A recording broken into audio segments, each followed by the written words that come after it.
থেকে জেলা শাসক বিরোধী জমজমাট প্রচার চলছে। এবার বেশ কিছু প্রচারের ছবি দেখব। আজ থেকেই যেমন প্রচার যুদ্ধে দিলীপ ঘোষ, আজ থেকেই খড়গপুরে জোর প্রচারে বিজেপি প্রার্থী। নিজের পুরনো আসনে এবার দিলীপ ঘোষ লড়বেন। ফের ফর্মে ফিরেছেন। আজ খড়গপুরের 3 মন্দিরে যাওয়ার কথা তার। 2016 সালে যে খড়গপুর সদরে জিতে প্রথমবার বিধায়ক হয়েছিলেন, সেই আসন থেকে এবার ফের লড়াইয়ে দিলীপ ঘোষ। 21-এ খড়গপুর সদরে জিতেছিলেন বিজেপির হিরণ চট্টোপাধ্যায়। এবার সেখানে ফের ময়দানে দিলীপ। নির্বাচন প্রচার তো একটা ফর্মালিটি। আমি সারা বছরই খড়গপুরে বিশেষ করে ঘুরে ঘুরে পাড়ায় পাড়ায় চা চক্র করি, দেখা করি, লোকের সঙ্গে যোগাযোগ রাখি। সামাজিক অনুষ্ঠান, পূজা পাঠে যাই। ওখানে শত শত মন্দির, বিভিন্ন ভাষাভাষীর মন্দির, সারা বছর কিছু কিছু অনুষ্ঠান থাকে মন্দিরে। এর মাধ্যমে সবসময় সবার সঙ্গে জীবন্ত সম্পর্ক থাকেই। তো নির্বাচন একটা আলাদা আঙ্গিক, উৎসবের মুডে আমরা করি। আমি কখনো সভা সমিতি করি না খড়গপুরে, কখনো খড়গপুরে ভাষণও দিই না। যা করি ফেস টু ফেস লোকের সঙ্গে কথা বলি। সেভাবেই করব। লোকের সঙ্গে পাড়ায় যাব, দেখা করব, কথা বলবো, সবার সঙ্গে কথা শুনবো। এইভাবেই প্রচার হবে। এক আধটা বড় সভাও হবে, হয়তো প্রধানমন্ত্রী আসতে পারেন বা স্বরাষ্ট্রমন্ত্রীও আসতে পারেন। খড়গপুরে প্রত্যেকবার মাননীয় প্রধানমন্ত্রী আসেন। তো সেটা তো কেন্দ্র ঠিক করবে, রাজ্য ঠিক করবে। আমরা ওখানে স্থানীয়ভাবে সাধারণ লোকের সঙ্গে দেখা সাক্ষাৎ করব। 1 লক্ষ ভোটের টার্গেট দিলীপের। খড়গপুর সদরে দিলীপ ঘোষ ভার্সাস প্রদীপ সরকার। প্রার্থী নয়, দলের সঙ্গে লড়াই, মন্তব্য দিলীপের। বহিরাগত নয় তো, ওখানকারই চেয়ারম্যান ছিল পুরনো। একবার ওনার স্কোর হচ্ছে 1+1। একবার হেরেছেন, একবার জিতেছেন। আমি দুবার লড়ে দুবার জিতেছি ওখানে। তো যাই হোক, গত ইলেকশনে তিনি হেরেছিলেন। বিজেপি ওখানে সবসময় জেতে। আমাদের তো অন্য পার্টির সঙ্গে বা ক্যান্ডিডেটের সঙ্গে কম্পিটিশন নেই।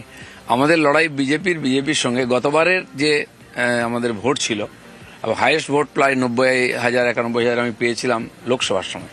খড়গপুরে ভোটার কম, ভোট কম পড়ে একটু। সেটাকে 1 লাখের উপরে নিয়ে যাওয়া টোটাল ভোটটাকে, এটা আমাদের টার্গেট আছে।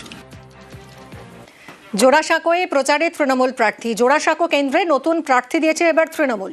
জোড়াসাঁকোয় তৃণমূল প্রার্থী বিজয় উপাধ্যায়। দীর্ঘদিন কলকাতা পুরসভার কাউন্সিলর ছিলেন বিজয় উপাধ্যায়। এবার বিধানসভা ভোটের লড়াইয়ে বিজয় উপাধ্যায়।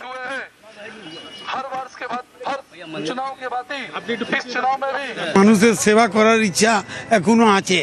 বয়স 69, কিন্তু মানুষের সেবা করার ইচ্ছা এখনো আছে। তো আমি দিদিকে, অভিষেক ব্যানার্জিকে অনেক অনেক ধন্যবাদ দিচ্ছি। জনগণ খুব খুশি। আমি যেভাবে 20 নম্বর কাজ করেছি, ওর থেকে বেশি ভালো কাজ জোড়াসাঁকোতে করার ইচ্ছা আছে। মানিকতলায় প্রচারে শ্রেয়া পাণ্ডে। মানিকতলায় তৃণমূল প্রার্থী শ্রেয়া পাণ্ডে। সাধন পাণ্ডে সুপ্তি পাণ্ডের মেয়ে শ্রেয়া। সাধন পাণ্ডের মৃত্যুর পর বিধায়ক হন স্ত্রী সুপ্তি। উপনির্বাচনে জিতে মানিকতলায় বিধায়ক হন সুপ্তি।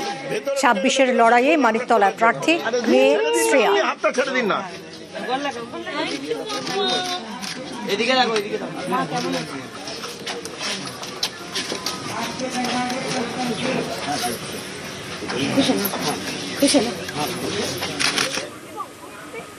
লড়াইটা প্রতিদিন সাজাতে হয়, তো জীবনটা পুরোটাই লড়াই। তোমাকে লড়াইটা ফেস করতে হবে। এটা নয় যে আমার এই লড়াইটা আছে, লড়াই তো শুরু হবে। ইলেকশনে জেতার পর যে কাজটা ভালো করে করতে হবে, সেটা সারা জীবনের লড়াই। পরিশ্রম করব, আমি পরিশ্রম করতে রাজি। আমি 24 আওয়ার্স, আমি কোনো হবি না, কোনো অ্যাক্টিভিটি না, আমি এটাই করতে চাই, আর আমি এটাই করতে চাইছি। জমজমাট প্রচার যুদ্ধ। সকাল থেকেই প্রচারে সজল ঘোষ। ডানলপে গুরুদ্বারে বিজেপি প্রার্থী সজল ঘোষ। বরানগরের বিজেপি প্রার্থী সজল। পুজো দিয়ে বাড়ি বাড়ি ঘুরে জনসংযোগ। বরানগরে ভোটের লড়াইয়ে সজল সায়ন্তিকা।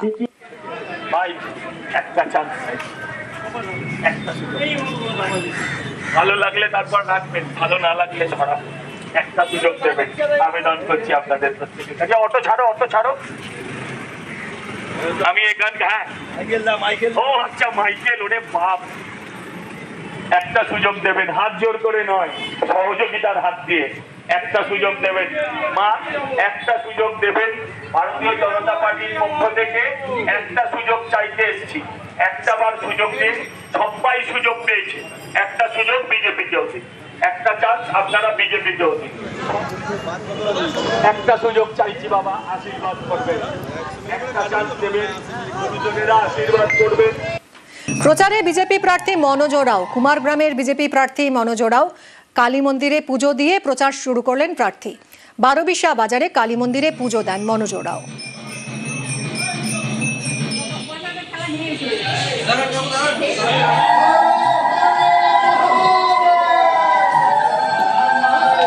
नमस्ते सदा वत्सल मातृभूमे काया हिंदू भूमे वर्धितो महामंगले पुण्य भूमे तदर्थे पततु।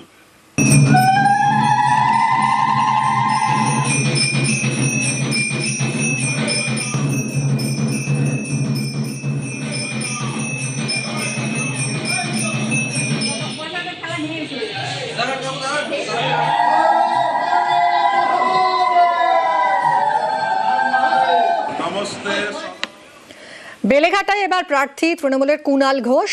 দেওয়াল লিখন শুরু করলেন কুণাল ঘোষ।